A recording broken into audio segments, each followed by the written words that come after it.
Utah stole its first buggy in 1892. I met your grandma pig slopping in 46.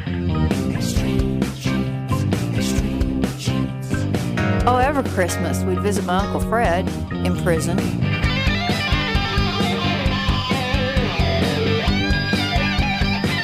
And welcome to Extreme Genes, America's family history show, and ExtremeGenes.com. It is Fisher here, your radio root sleuth, on the program where we shake your family tree and watch the nuts fall out. Great to have you along. If you're new to the show, this is where you get inspiration and information about how to find your ancestors and discover some of those stories. In fact, later on in the show today, we have an ordinary person with an extraordinary find, and he'll explain exactly how he did it.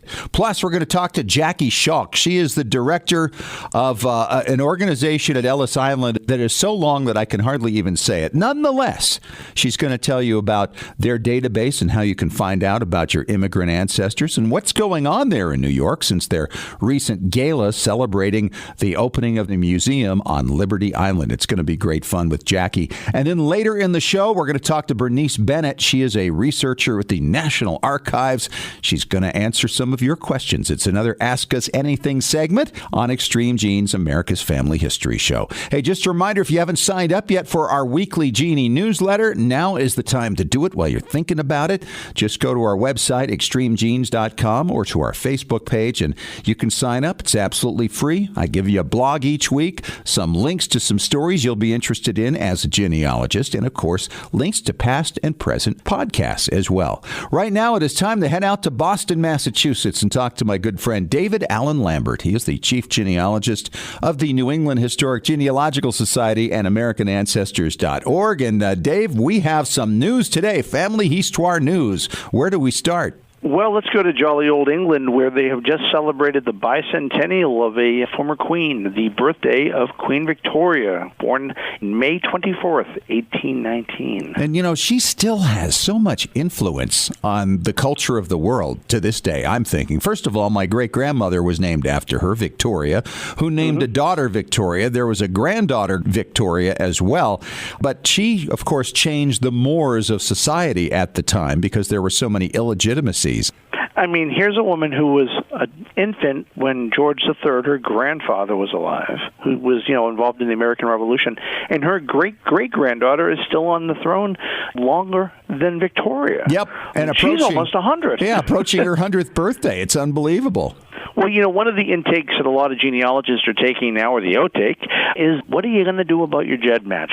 I opted in. I'll be straightforward and honest. I went in, selected it. My feeling, I've long believed, is that if my second cousin was a murderer and you want to catch him with my DNA, go right ahead. Well, I feel the same way, and I also recognize that people at least need to know what the terms of service are. And if you're not familiar with the story, it just happened a week or so ago. GEDMatch, which is the linchpin to solving DNA cases, cold cases with police and other authorities, they decided to opt everybody out and then adjust the terms of service to what they wanted it to be and said, all right, if you want to help police with these cases, you have to opt in now. So if you've had a GEDMatch account and you haven't visited it in a long, long time, you need to go back in and make your decision. Are you going to opt in or are you going to opt out? At least it's your choice.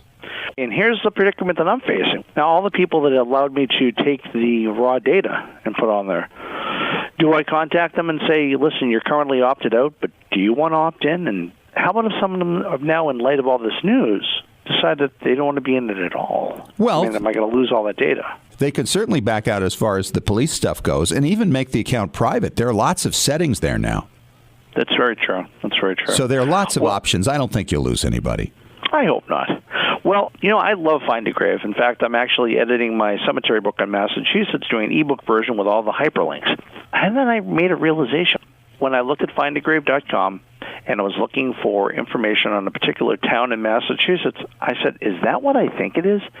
Sure enough, on FindAGrave, you can find pet cemeteries. And in the keyword search fish, I put in the word pet and came up with 320 pet cemeteries. That really goes to show you that genealogy is going to the dogs. Yes. And the cats. I had no idea. Did you know this before? Nope. 320 pet cemeteries on FindAGrave. What about billion graves? Do they do that too? I don't know. I haven't tried that. That's one I guess we'll have to check that too. Yes. I mean, so if you're researching the King family, remember it could be for Fido's father, not your grandfather. Yes, that's right. You never know. I think one of the hardest parts of researching in the 17th century for me is the ladies, the stories. And I think that Pilgrim Hall in Plymouth, Massachusetts, with the 400th anniversary right around the corner, has a wonderful exhibit about women and the women of Plymouth Colony, including the Native Americans as well as the ladies that make up our Pilgrim ancestors. Yeah, this is kind of exciting. And I know that there's not a lot there unless it's a court case, right? Because women will often show up that way. Remember the shared ancestor I have with your wife, Tristram Coffin's wife, Deanna Stevens, yes, who was selling ale on the wrong day? Oh, yeah, you can't sell ale on Sunday, right? That's true. I like the ancestors that get into trouble. They show up in more records. They do show up in more records. You're absolutely right. Well, this is going to be fun. I know that a lot of the Pilgrim wives are going to get their due here because obviously they were as much a part of everything that happened to establish Plymouth Colony as any of the men. And it's going to be interesting to see what they display there. It's very true.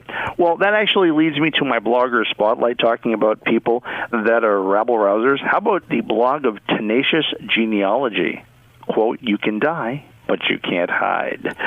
And this is a great blog by a lady by the name of Laura Nelson, and she is a person who is in library studies and has her MLS in archival administration and digital curation, but she's also a genealogist, and her blog is rather interesting, has some fun stories in it, and you might want to check it out, and that is at tenaciousgenealogy.com.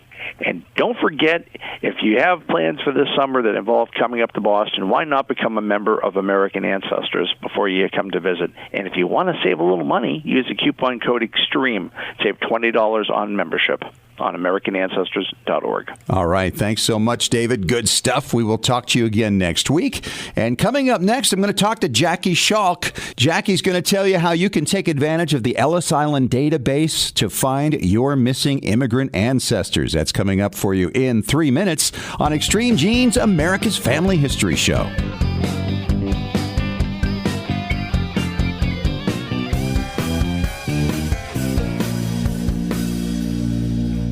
Legacy Tree Genealogist is a proud sponsor of Extreme Genes. Based in Salt Lake City, Utah, near the world's largest family history library, we've worked with genealogists all over the globe since 2004 to track down records, find your ancestors, and the stories that bring your legacy to life. We also analyze DNA test results, help you join lineage societies, and find missing cousins. Legacy Tree is the recommended research partner of MyHeritage.com and is the world's highest client-rated genealogy firm. Call us toll-free at 1-800-818-1476 or register online to get a free estimate. Right now, you can save up to $100 on professional genealogy research. But hurry, this offer expires at the end of the month. Even experienced researchers can benefit from our proven and experienced staff of specialists who can bring new approaches to old problems. Learn from our free genealogy tips on our blog at legacytree.com/blog. Legacy Tree Genealogists. We do the research. You enjoy the discoveries.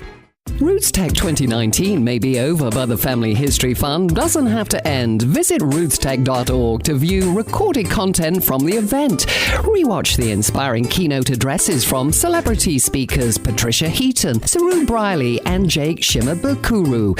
A number of classes are also available to view for free from popular genealogists such as Miko Cleland, Diane Southard, and Valerie Elkins. Want access to even more content from Roots Tech? Purchase the virtual pass and get access to 18 recorded conference sessions. Watch playbacks from any device from the comfort of your own home. Enjoy exclusive content from popular presenters like Kenyatta Berry, D. Joshua Taylor, and Lisa Louise Cook. Purchase your all-access virtual pass at rootstech.org for only $129. Roots Tech 2019 may be over, but it lives on through the Roots Tech Virtual Pass. Download yours today. Visit rootstech.org to learn more. Hey, Genies, Fisher here with a shout out to our Patrons Club members at patreon.com/extremegenes. This is where friends of the show support Extreme Genes for as little as $1 a month, all the way up to the cost of a very nice burger each month. I mean, a really juicy one. You can support the show and enjoy various special Patrons Club member benefits, such as acknowledgement on extremegenes.com, special bonus podcasts from expert guests like Maureen Taylor, the photo detective, C.C. Moore, your genetic genealogist, great storytellers and experts on record sets from all over the world. We even offer expert advice on specific questions challenging your research.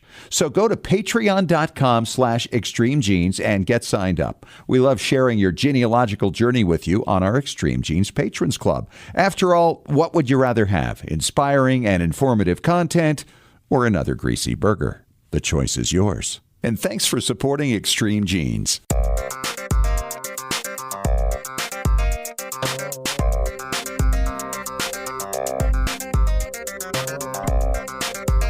Well, it's time to head out to New York City on Extreme Genes, America's Family History Show on extremegenes.com. I am Fisher, your radio root sleuth, and you may have heard about the big gala that went on at Liberty Island. It was the grand opening of the museum there, and we're excited to have on the line with us Jackie Schalk. She is the director of the American Family Immigration History Center located at Ellis Island.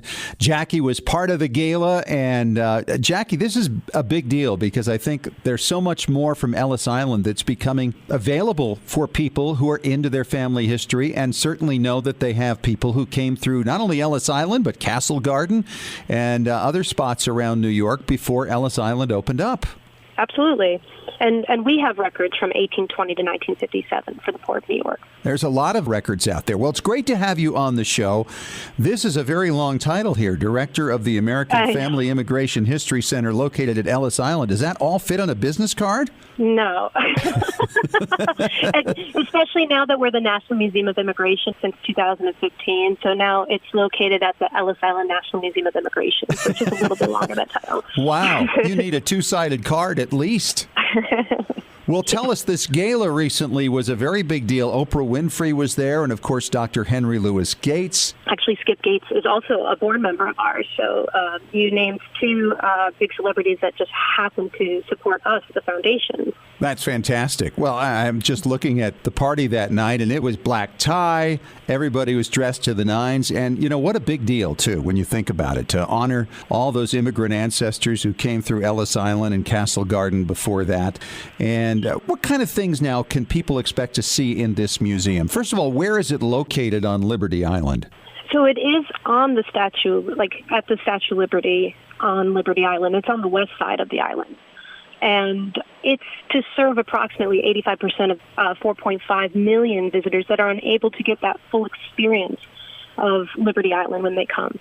This is a museum that you don't need a special ticket or security clearances for, and makes it accessible to everyone and all the artifacts that tell the story of the Statue of Liberty in America. Yeah. So what are some of the artifacts that you might see there, one might expect to see? I can tell you a personal favorite of mine. There's a gala, and it's the Invite, and this was a gala that they had to raise money for the pedestal. I think it was like October 22nd, 1885, and it was at Madison Square Garden. And so there's pieces of history telling the story of how Americans all grouped together to raise the money necessary to have the pedestal created for the Statue of Liberty, the gift. From France. And they knew it was coming. They knew it was coming, but they didn't have the pedestal for it. Weren't there school children involved in this, as I recall? Pennies? Yeah. Donations were never more than $1. I mean, people saved pennies. Joseph Pulitzer had put out an ad in the New York World. So anyone who made a donation, their name was listed in the newspaper as a shout-out. So it really was America's first crowdfunding campaign. Yeah, it was the first crowdfunding campaign. And, you know, the parade that celebrated the dedication of the Statue of Liberty was the first ticker tape parade in New York as well. In fact, my great-grandfather was among the marchers in that. He was one of the volunteer firemen who was part of the whole thing. It's just an amazing thing how it was recognized at the time. And the statue has never lost its luster. know, at least in terms of its reputation. Obviously, physically, it's gone through deterioration and a rebuild and a fix, but it's just a remarkable symbol of our country. So people can get out to Liberty Island to see this and see these amazing artifacts that are there, which really, I think for a lot of people, they cannot get up the stairs of the Statue of Liberty. That might really be the only experience they have there, right?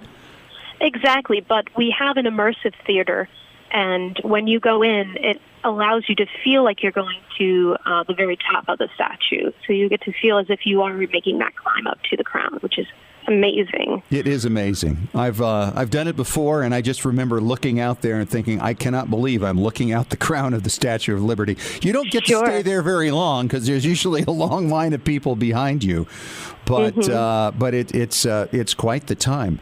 So how does Ellis Island and Liberty Island, how do they tie together in terms of how you serve the tourism?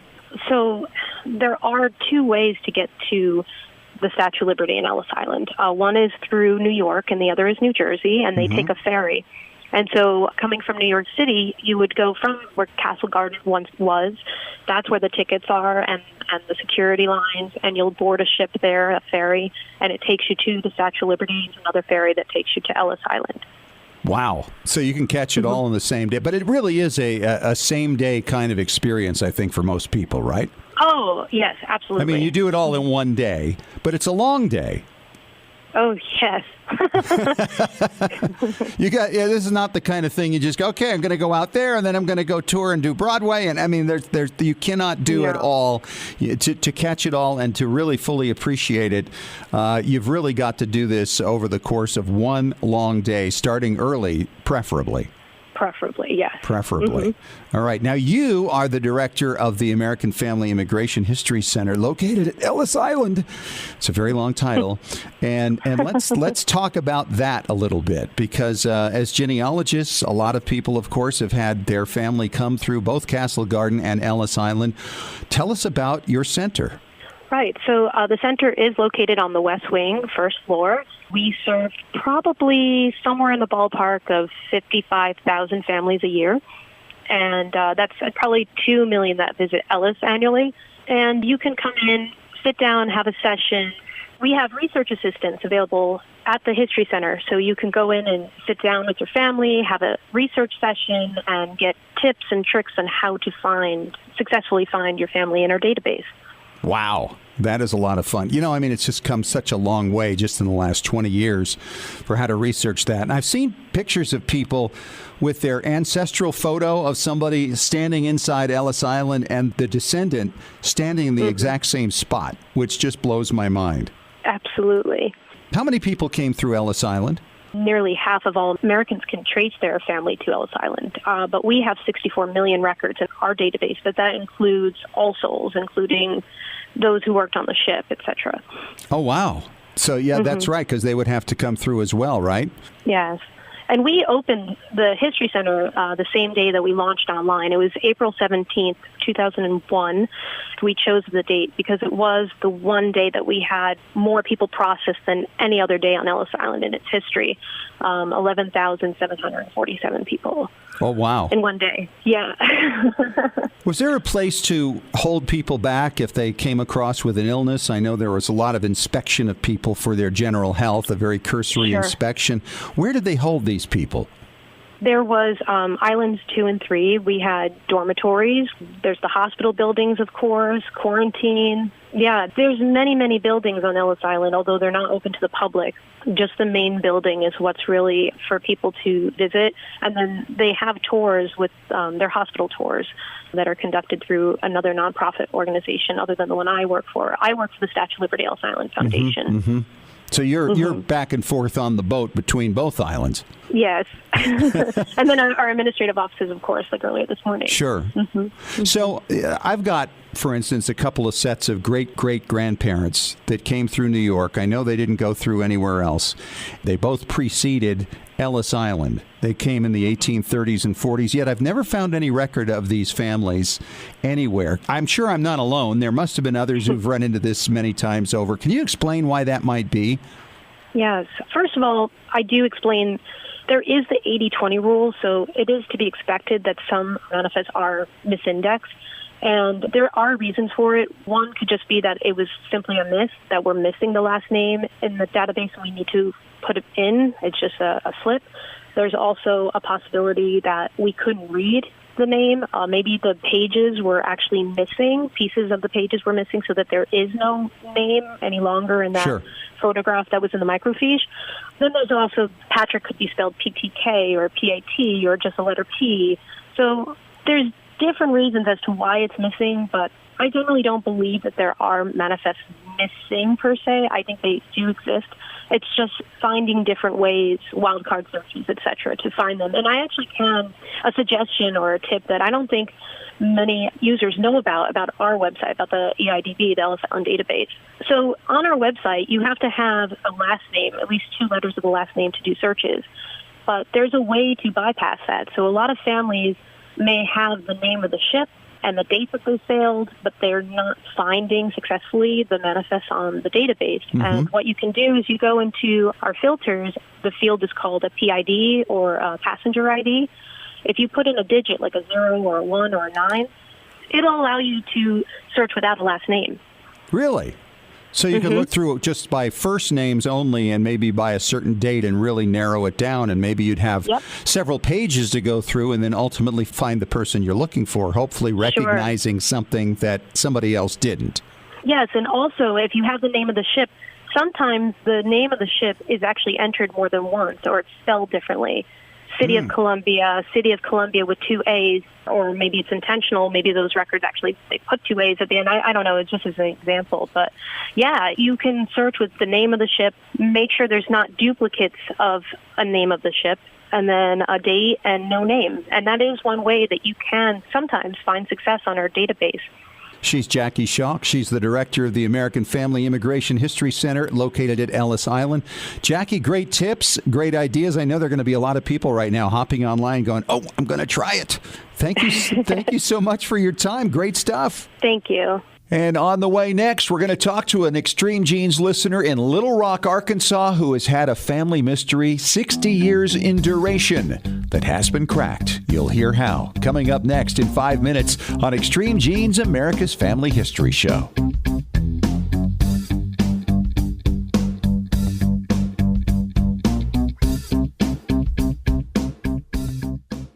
Looking for an easy way to show off your family history and share it with your family? Family Chartmasters offers beautiful custom pedigree art pieces and inexpensive family reunion draft charts in any design or size that fits your needs. With a free consultation at FamilyChartmasters.com, you can get started creating a new family masterpiece. Family Chartmasters has over 11 years of experience in creating and printing family charts. They can print any style of genealogy chart from any genealogy file and can create exactly what you're looking for. You'll work with a specialized and talented consultant whose goal is to make you happy. Decorative charts make fantastic gifts for all occasions. And with Family Chartmasters' option of ordering duplicate charts at half price along with your original purchase at full price, you can afford to give a family heirloom to each member of your family. Contact Family Chartmasters today at FamilyChartmasters.com for your free consultation. Family Chartmasters will give the greatest care to your family history. Scientific studies have proven that youth who know even a little bit about their family history perform better academically and have a greater sense of personal confidence and stability. Genealogy is its own incredible superpower that arms our children with super strength. But how do you get your child or grandchild interested in studying their family history? That kind of stuff is just for grandmas, right? Not anymore. ZapTheGrandmaGap.com leaps the generation gap in a single bound. Author Janet Havorka provides you with useful and timely advice on helping the young people in your life become engaged in their own family history. Janet has an entire collection of books to inspire the young and the young at heart in fun, interactive ways. She also offers creative tips and advice on her blog and in her free weekly newsletter. Stop by ZapTheGrandmaGap.com today to sign up for Janet's free email newsletter with 52 weeks of easy tips, free downloads, and order your set of resource books and workbooks.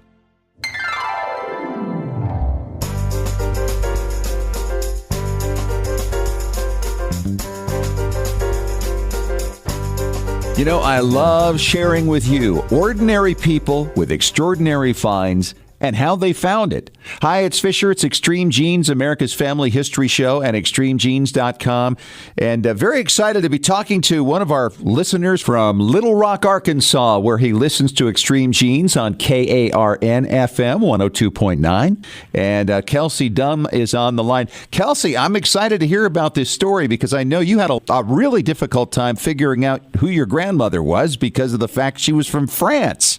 Yeah, my mom and them been trying to find any kind of information on that side of the family for 60 years, and I managed to do it in a few weeks.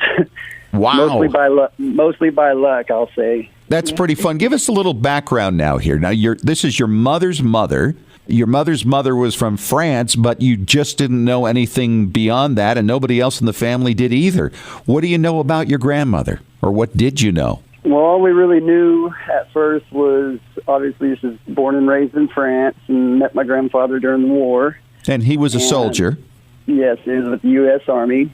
She came to America through the War Bride Act, and what I understand of that was during that war, basically if you met somebody over there and you became engaged or got married, they could come over here and kind of pass up the process of citizenship. Even if they were just engaged, they could still come over here, but they would have to go through a certain process to become a legitimate citizen, and she apparently didn't do that. So not a lot of records then. Not a lot of records at all, and she did somehow come to get a Social Security number here, but all we knew was she had a brother and a sister, and I think we had her parents' names, but they were very, very common French names, so oh boy, it was really tough to hunt them down. So what did you do? Well, I first started with Ancestry.com. Then I found the site GEDMatch. Yes. Yeah, which covers France very extensively. Yeah, there's a lot of good resources for Europe in general, I guess, but French particularly. So just basically run through and see what pops up, and one thing would lead me to another. I stumbled across a man's family tree that he was doing. Of course, he was French and spoke no English, so Google Translate was my best friend there for a little while. But he was doing a family tree for his wife. Okay. And it turns out his wife had the same last name as my great-grandmother. Okay. And so I'm just looking at his tree, and a lot of names are kind of lining up. The number of people weren't right on point, but then again, his tree wasn't completed, and he hadn't finished doing research. But it was enough to give me the information I needed, and when I started looking up some of these names, I found my grandmother's brother's wife. Oh, wow. Still living. And I actually found her on Facebook. Great tool, right? Anywhere in the world. Yeah, and it was just still at that point kind of a shot in the dark. So I sent her a message. She had a daughter and a son, and I was looking at the children's names, and the son had the exact same name as the father I was looking for. So I had to assume this is probably Pierre Jr. Right. Name for his dad, yeah. Yeah, so I found the daughter on Facebook as well and just kind of asked them some basic questions if they knew much about that side of the family. Their knowledge was pretty limited as well. And so we just kind of got to talking, and the daughter, which is actually my mother's first cousin, she sent me some pictures of what would be my great-grandmother. Oh, wow. And it just blew me away. I had a picture of my grandmother almost in the exact same pose, but probably 25 years later. I mean, you talk about just a dead ringer, identical, and I went, I think I may have found something here. Wow. How did you figure out that you had the right people for sure? Once we got to talking more and trading information, everything started lining up. And I have to thank the good man on GEDMatch that was helping me, because he actually was going down to the French archives and accessing records that I obviously couldn't access nor read French, and he was really a big help in kind of pointing me in the right direction and giving me some more concrete evidence and paperwork and birth certificates and stuff like that. So you got the documentation then that proved everything you were looking for? Yes. Wow. And so you got great-grandma's picture. How about great-grandfather? Yes, they did send me a couple really cool photos of my great-grandfather when he was in the French Army in World War I in 1917, I believe it was. Wow. Yeah.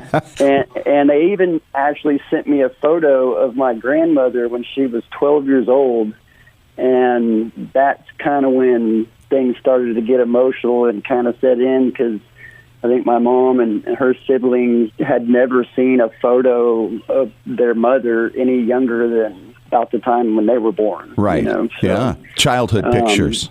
So now you've got this big bonding thing going on with these folks in France. Have you had any visual communication, or have you gone over there? Yeah.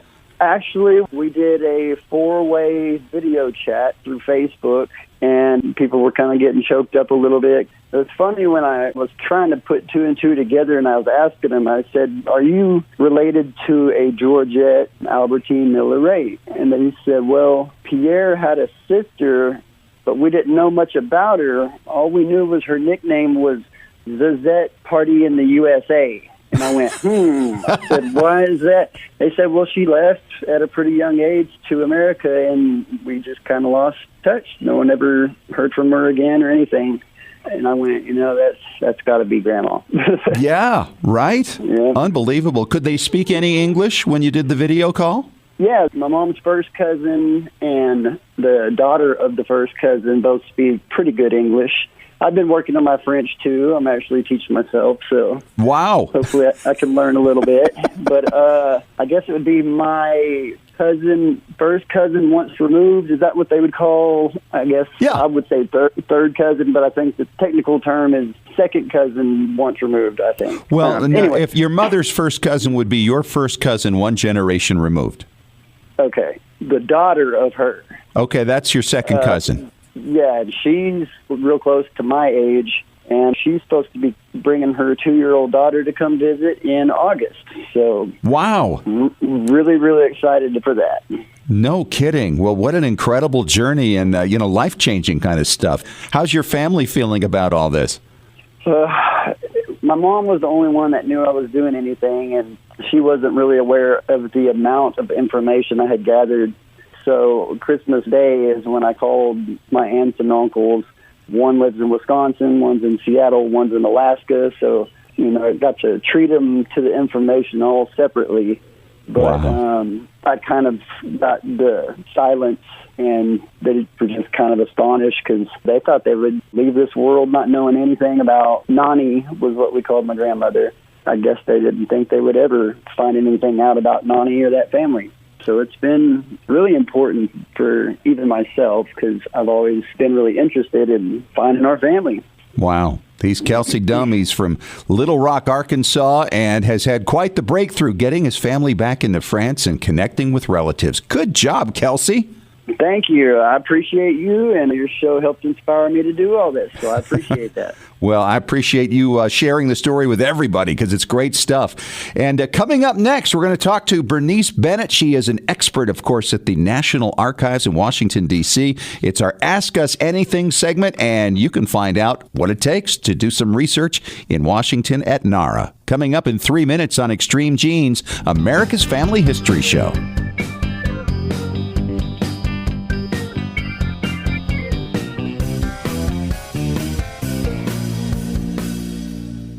RootsTech 2019 may be over, but the Family History Fun doesn't have to end. Visit rootstech.org to view recorded content from the event. Rewatch the inspiring keynote addresses from celebrity speakers Patricia Heaton, Saru Briley, and Jake Shimabukuro. A number of classes are also available to view for free from popular genealogists such as Miko Cleland, Diane Southard, and Valerie Elkins. Want access to even more content from RootsTech? Purchase the virtual pass and get access to 18 recorded conference sessions. Watch playbacks from any device from the comfort of your own home. Enjoy exclusive content from popular presenters like Kenyatta Berry, D. Joshua Taylor, and Lisa Louise Cook. Purchase your all-access virtual pass at rootstech.org for only $129. Roots Tech 2019 may be over, but it lives on through the Roots Tech Virtual Pass. Download yours today. Visit rootstech.org to learn more. Hey, Genies, Fisher here with a shout out to our Patrons Club members at patreon.com/Extreme Genes. This is where friends of the show support Extreme Genes for as little as $1 a month, all the way up to the cost of a very nice burger each month. I mean, a really juicy one. You can support the show and enjoy various special Patrons Club member benefits, such as acknowledgement on extremegenes.com, special bonus podcasts from expert guests like Maureen Taylor, the photo detective, CC Moore, your genetic genealogist, great storytellers and experts on record sets from all over the world. We even offer expert advice on specific questions challenging your research.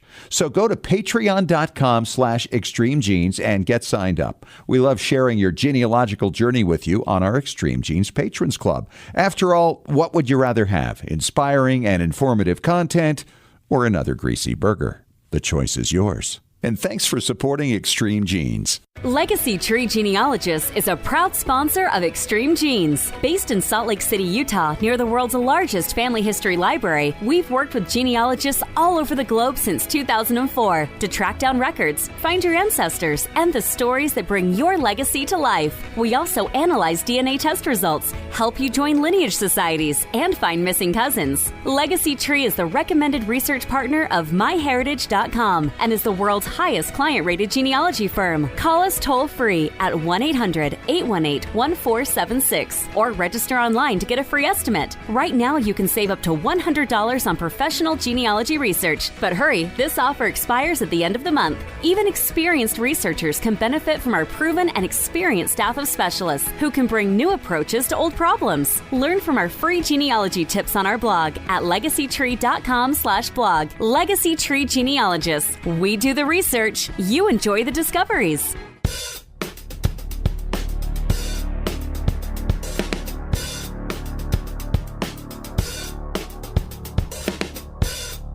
And we are back. It's America's Family History Show, Extreme Genes and extremegenes.com. Fisher here, your radio root sleuth, and it is time once again for another Ask Us Anything segment.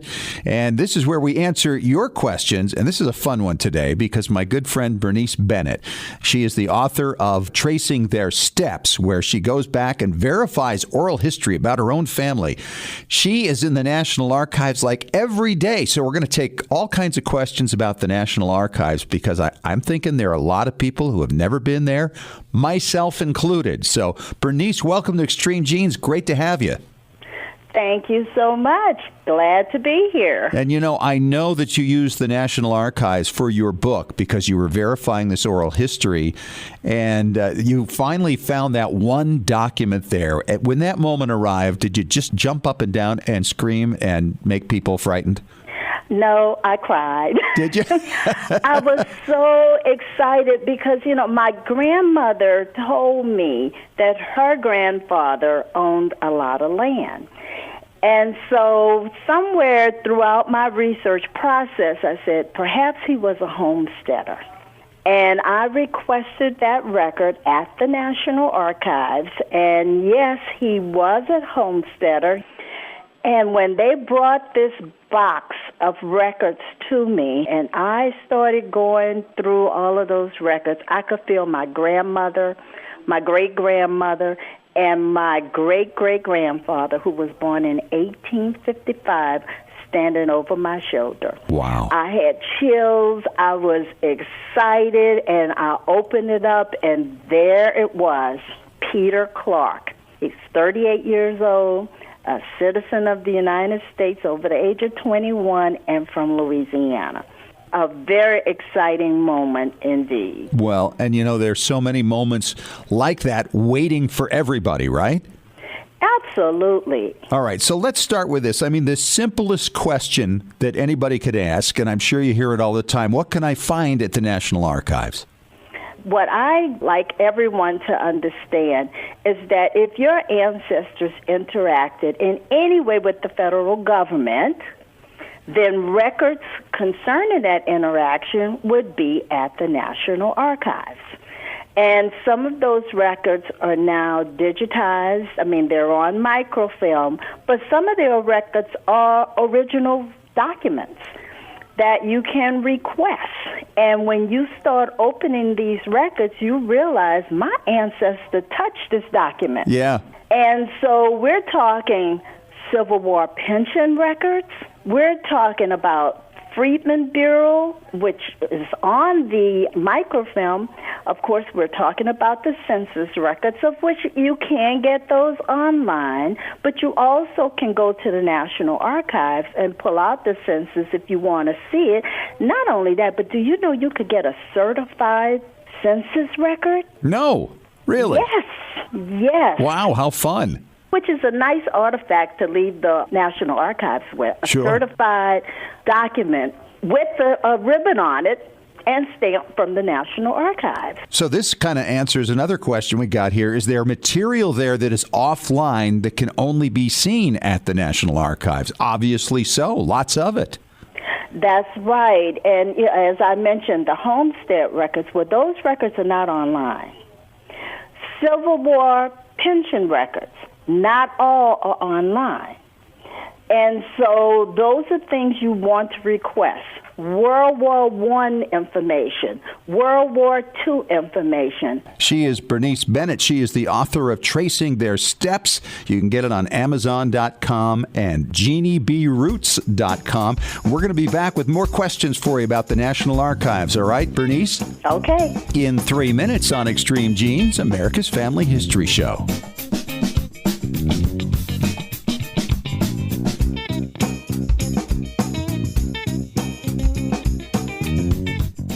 Looking for an easy way to show off your family history and share it with your family? Family Chartmasters offers beautiful custom pedigree art pieces and inexpensive family reunion draft charts in any design or size that fits your needs. With a free consultation at FamilyChartmasters.com, you can get started creating a new family masterpiece. Family Chartmasters has over 11 years of experience in creating and printing family charts. They can print any style of genealogy chart from any genealogy file and can create exactly what you're looking for. You'll work with a specialized and talented consultant whose goal is to make you happy. Decorative charts make fantastic gifts for all occasions. And with Family Chartmasters' option of ordering duplicate charts at half price along with your original purchase at full price, you can afford to give a family heirloom to each member of your family.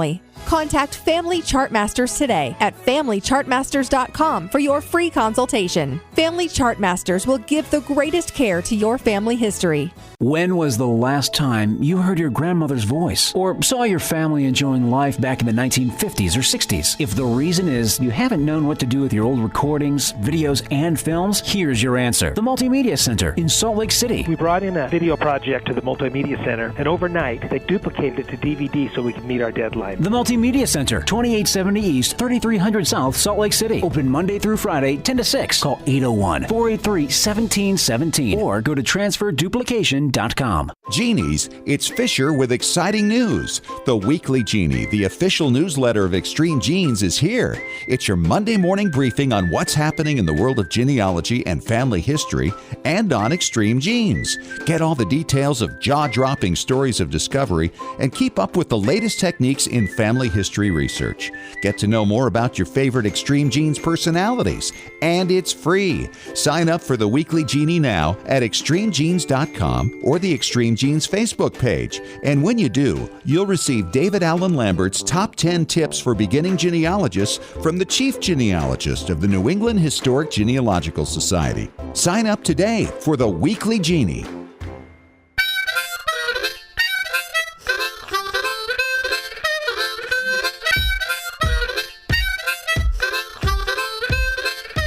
Hey, we are back at it for our final segment this week of Extreme Genes, America's Family History Show. This segment is brought to you by Legacy Tree Genealogists.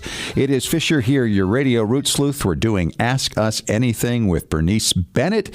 She is the author of the book Tracing Their Steps, and she is a National Archive person. I can say that you're not only an expert, you practically live there, Bernice, and this is why it's so great to have you on for this segment today. Well, thank you. You know, if I could put a cot there, I would just sleep. I think you're right. Well, here's another question for you. How do you best prepare for a trip to the National Archives? Well, first of all, I tell people, go to the NARA website, and that's NARA.gov, and just look at it. Look at what NARA states they have available, their holdings, and then kind of map out what you think you want. So if you know you're going for Civil War records, then at least find out, first of all, was your ancestor in the Civil War? And you can even find that out on Ancestry.com. They may have a pension file index. Get that index card, write down those numbers so that when you enter the National Archives, you know what you're looking for. This is really kind of like for any research trip then, isn't it? I mean, because time is your real currency when you go on a research trip. I mean, more important even than money, because you have such a limited amount of time and you're trying to get oriented and you're trying to figure out what you're looking for. And you mentioned to me off air that there are certain times where they actually bring your records out. So it's really important that you're prepared before you leave and try to find things that you can find online before you actually go to the archives. Absolutely. I mean, you also need to understand when you walk into the archives, you have to go through security, and you also must have your ID. Because in order for you to get an official research card, you have to have your ID just to go through the door into the research room to get your card. That's a good point. Do they allow you to have pens and pencils in there? Yes, you can have pencils. Okay. In there. Mm-hmm. Just in case something actually touches a document, which would be horrendous. Well, yes, and you really want to remember you're dealing with old records. So you want to treat those old records as if they're the most fragile thing that you've ever come across. Right. Right. Because you don't want to damage any record. No. And once again, there is security. So even when you leave the research room, one room is a room where you go and you request your document. There's another room where you retrieve the document. And when you retrieve that document, you're going through security again. And then you're getting your document, and when you return it, you walking back out. You have to then show evidence that you're not walking out with a document. In other words, we want those documents to remain at the National Archives. No kidding, right? Absolutely. And real quick, is there pretty good help there for people when they get there? Yes, you will find volunteers that are available on the first floor to assist. And then there's a finding aids room where you can go in and request to meet with an expert on various documents, military documents, homestead documents, anything that you cannot find online and the people that I would call in the front room can't help you with, there is a room that you can go in and speak to an expert to help you. Love it. Love it. She's Bernice Bennett. She is the author of Tracing Their Steps, a great new book. It's on Amazon.com and GenieBRoots.com. Bernice, thanks so much for coming on Ask Us Anything. I'm looking forward to my first trip to the archives. Well, the day you come, I'll be there with you. I love that. Okay, great. Hey, that was way too fast. Thanks for joining us, Genies. If you missed any of the show, catch the podcast on iTunes, iHeartRadio, or ExtremeGenes.com. And once again, sign up for our weekly Genie newsletter at ExtremeGenes.com. Once again, thanks for joining us. And remember, as far as everyone knows, we're a nice, normal family.